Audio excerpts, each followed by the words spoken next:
જોઈ શકો છો 100 પોઈન્ટ મળી ગયા છે. અહીંયા એન્ટ્રી 85 થતી હતી, 85થી 100 પોઈન્ટ મળ્યા છે. કેમ છો ગુજરાતી મિત્રો? તો મને લાગ્યું કે આજ રજા છે, ઈદ હતી એટલે, તો પણ જોયું તો ખબર પડી કે માર્કેટ તો આજે ઓપન છે.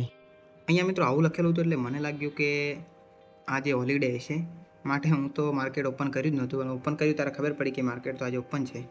અને મિત્રો જો તમારે લાઈવ ટ્રેડનો વિડીયોઝ જોઈતા હોય, લાઈવ વ્લોગ, તો કોમેન્ટ કરજો અને લાઇક્સ કરીને સપોર્ટ કરીને બતાવજો, તો હું ડેફિનેટલી આવા લાઈવ વિડીયોઝ બનાવીશ. અને મારું પ્લાનિંગ આજનો વિડીયો બનાવવાનું હતું સ્ટોપ લોસ હન્ટિંગનો, એટલા માટે બધું સેટઅપ બી ગોઠવ્યું હતું પાછળ. પરંતુ માર્કેટ તો આજે ઓપન છે, માટે જોઈએ હવે ટ્રેડ લઈ અને લાઈવ ટ્રેડનો વિડીયો તમને બતાવું. અહીંયા માર્કેટ તો પડી રહ્યું છે, જોઈ શકાય છે, પણ મને કોલ લેવાનું પ્લાનિંગ છે, કેમ કે પુટ સાઈડમાં મોમેન્ટમ નથી. અહીંયા પુટની સ્ટ્રાઇક પ્રાઇસ જોઈ શકો છો. પુટની સ્ટ્રાઇક પ્રાઇસમાં બ્રેકઆઉટ હજી નથી આવ્યું, અને અહીંયા તો બ્રેકઆઉટ આવી ગયું છે, જોઈ શકાય છે. ડે લોનું બ્રેકઆઉટ આવે કાલના તો પુટ સાઈડ લઈશું. કોલ સાઈડમાં મોમેન્ટમ તો આવી રહ્યું છે, હવે જોઈએ સારું મોમેન્ટમ આવે, બ્રેકઆઉટ આવે તો ટ્રેડ લઈએ. હું તમને બતાવું અહીંયા.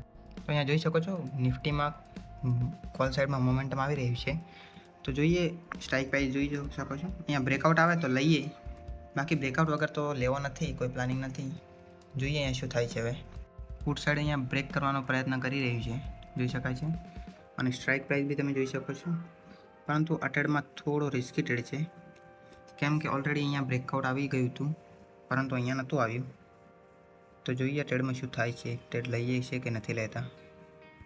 તો મિત્રો અહીંયા જોઈ શકો છો બ્રેકઆઉટ તો આવી ગયું છે, અને અહીંયા એન્ટ્રી બી થઈ જવી જોઈએ, પરંતુ મેં એન્ટ્રી કરી નથી કોઈ, કેમ કે મને થોડું રિસ્ક લાગતું હતું આ ટ્રેડમાં.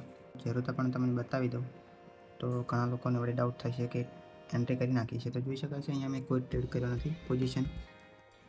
તો મિત્રો એક્સેપ્ટેશનથી વધારે મોમેન્ટમ આવી ગઈ છે અહીંયા પુટ સાઈડમાં. મેં તો ટ્રેડ કર્યો નથી, તમને બતાવી દઉં. તો જોઈ શકો છો અહીંયા પુટ સાઈડમાં મોમેન્ટમ કેવું મોમેન્ટમ આવ્યું છે, શું કેન્ડલ બની છે. અહીંયા જોઈ શકો છો 100 પોઈન્ટ મળી ગયા છે. અહીંયા એન્ટ્રી 85 થતી હતી, 85થી 100 પોઈન્ટ મળ્યા છે, અને આપણે આ ટ્રેડ અવોઇડ કર્યો. અહીંયા મિત્રો મારા ટ્રેડ અવોઇડ કરવા પાછળનું કારણ તમને બતાવું તો અહીંયા કાલના જેમ ચાર્ટ રિપીટ થઈ રહ્યો હતો, માટે હું અવોઇડ કરી રહ્યો હતો, કેમ કે મને એવું લાગી રહ્યું હતું કે અહીંયા કોલ સાઈડમાં બ્રેકઆઉટ આવશે પહેલું, અને પછી ડાઉન સાઈડમાં બ્રેકઆઉટ મોમેન્ટમ આવશે, પરંતુ ડાયરેક્ટ જ અહીંયા બ્રેકઆઉટ આવી ગયું, માટે આ ટ્રેડ મેં અવોઇડ કર્યો હતો. અને મિત્રો સેકન્ડ રીઝન એ હતું કે બેંક નિફ્ટી અહીંયા સપોર્ટ પર હતી, માટે મને લાગ્યું કે સપોર્ટ અહીંયા લઈ લેશે. અને ઓલરેડી કાલ બાઇંગ આવેલી હતી, આગલા દિવસે, કાલ નહીં અને આગલા દિવસે બાઇંગ આવેલી છે, જોઈ શકાય છે. માટે પોઝિટિવમાં હતી, એટલા માટે પુટનો ટ્રેડ અવોઇડ કર્યો.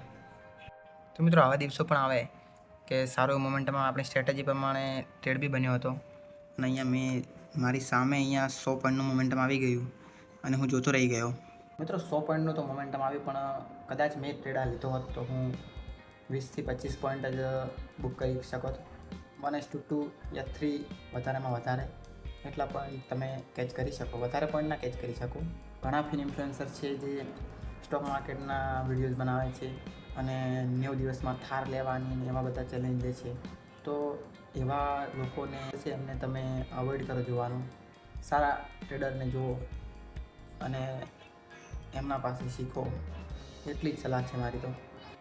તો મિત્રો ટાઈમ 12 વાગી ગયા છે, અને કોઈ મોમેન્ટમ આવ્યું નથી માર્કેટમાં, એકદમ સાઇડવેઝ ટાઈપ થઈ ગયું છે, માટે આજનો ટ્રેડ હવે અવોઇડ કરીશું. હવે મંડેના દિવસે ડાયરેક્ટ ટ્રેડ કરીશું. તો જોઈ શકાય છે અહીંયા એકદમ સાઇડવેઝ થઈ ગઈ છે નિફ્ટી, અને આ બી જોઈ શકો તમે, સ્ટ્રાઇક પ્રાઇસો બી જોઈ શકો છો, અને હું થંબનેલ ડિઝાઇન કરી રહ્યો હતો. તો મિત્રો આ જ પ્રકારના લાઈવ ટ્રેડના વિડીયોઝ જોઈતા હોય તો લાઈક કરજો, અને સબસ્ક્રાઈબ કરવાનું ભૂલતા નહીં યુટ્યુબ ચેનલને. મળીએ નેક્સ્ટ વિડીયોમાં. બાય.